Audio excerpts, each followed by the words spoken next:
So hi, Microbehunter here. I have a solution with the so-called methylene blue according to Löffler, also known as Löffler's solution. And in this video I'm going to show you how to use methylene blue to stain cells, and specifically I'm going to show you how to stain cheek cells. I'm also going to take some cells from my teeth, some bacteria that is. I'm going to show you how I can stain yogurt bacteria, and at the very end I'm going to put some drop of blood under the microscope, and methylene blue is going to stain the white blood cells. But before I do that, you have to be with me, because I'm going to now first tell you a little bit of background information. Some theory has to be. When you buy yourself a set of stains, then sometimes you will see that there are two bottles of methylene blue included. One of them is called methylene blue, just or saturated solution of methylene blue, or concentrated methylene blue. And then one is called methylene blue according to Löffler, or also known as basic methylene blue according to Löffler, because the pH is high. It's a basic solution because there is sodium hydroxide or potassium hydroxide added to it. What I'll be using today is I will be using this Löffler's solution of methylene blue, because this one can be directly used to stain cells.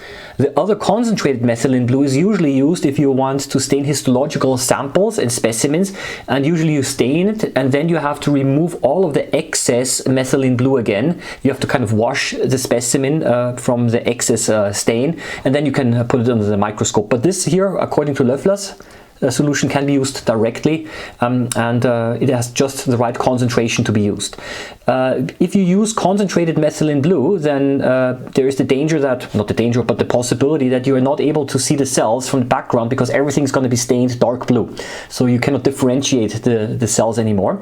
So if you have concentrated methylene blue, I suggest that you kind of dilute it a little bit to get just the right concentration, because what you want is you want to make sure that the cells stain blue, but that the background is bright, and because the cells will actually build up and accumulate the methylene blue, because the stain has an affinity to the DNA, which can be found specifically also in the nucleus of the cell. Methylene blue is not suitable for staining live specimens. The reason is not only that the methylene blue actually will interact with the DNA, but it's dissolved in alcohol. So the concentration of alcohol here might be, or certainly is, too high.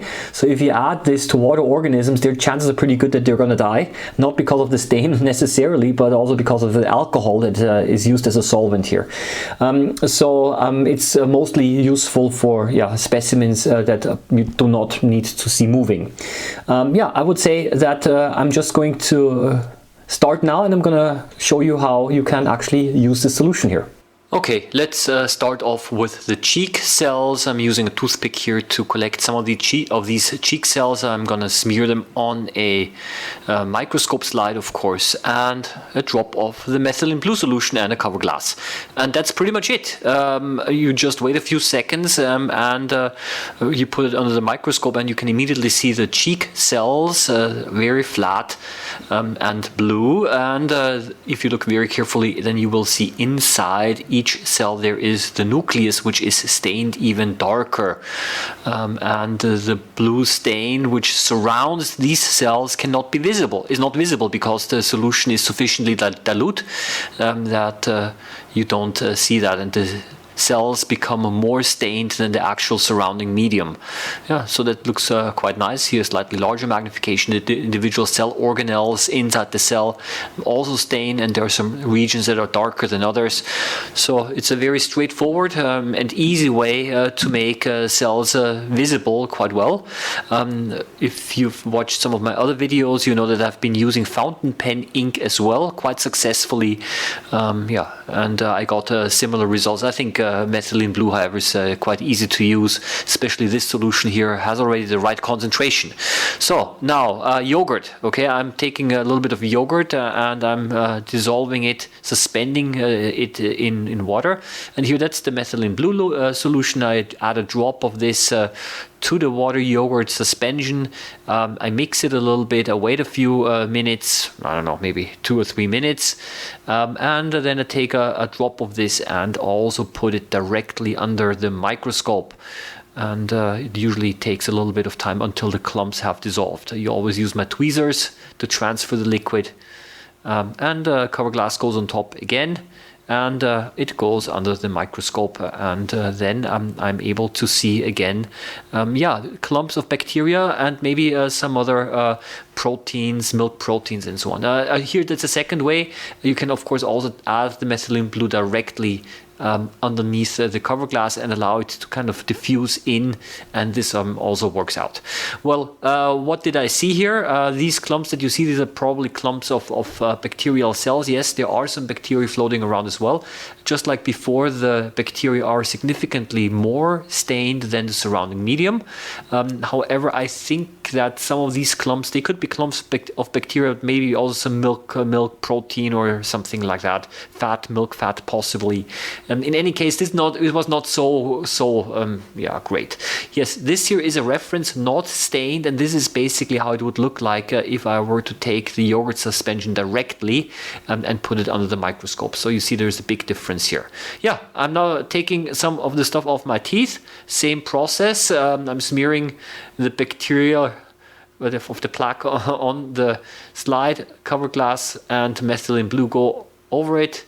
Everything goes under the microscope, and the result was quite convincing. Look at this here.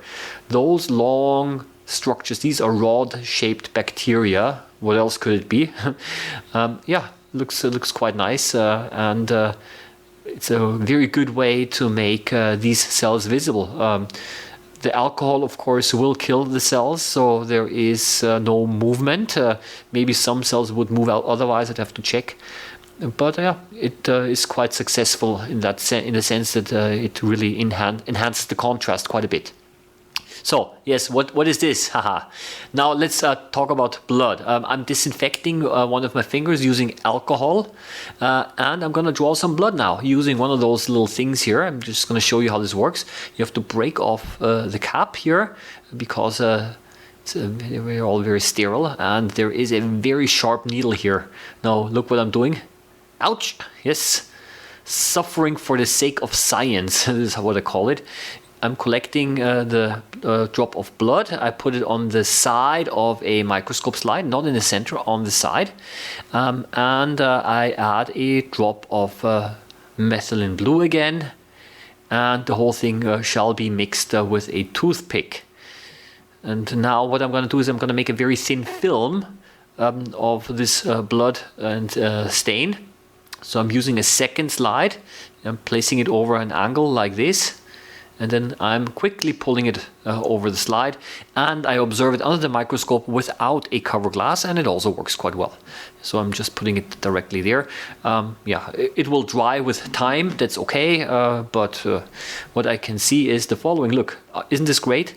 Those dark blue things in the center, these are white blood cells, and all of those lighter circles that you see around that, these are the red blood cells. So the white blood cells, they stain blue. If you look very carefully, then you can see that some of those white blood cells do not have a very regular nucleus.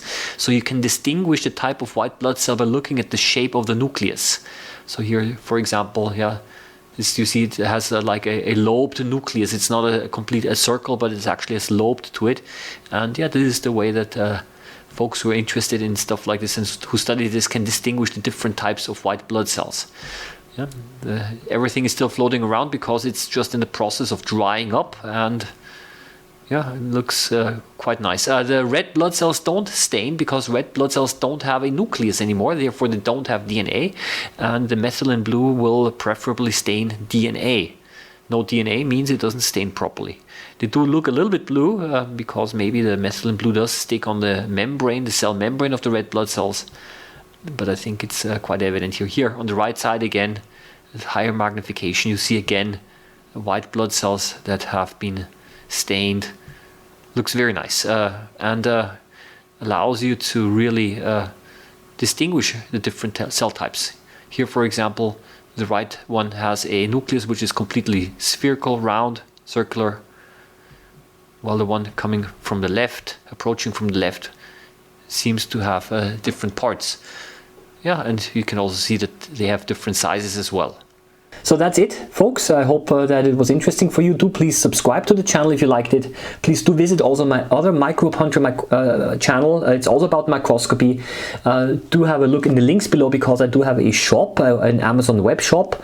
And last but not least, I would like to thank my supporters who are supporting my project on the GoFundMe campaign, and also who are supporting this channel here over Patreon. Yeah, all of the links can be found in the description. I wish you all the best. Happy microbe hunting as always. Leave your comments behind if you have any questions. Bye bye. See you around next time.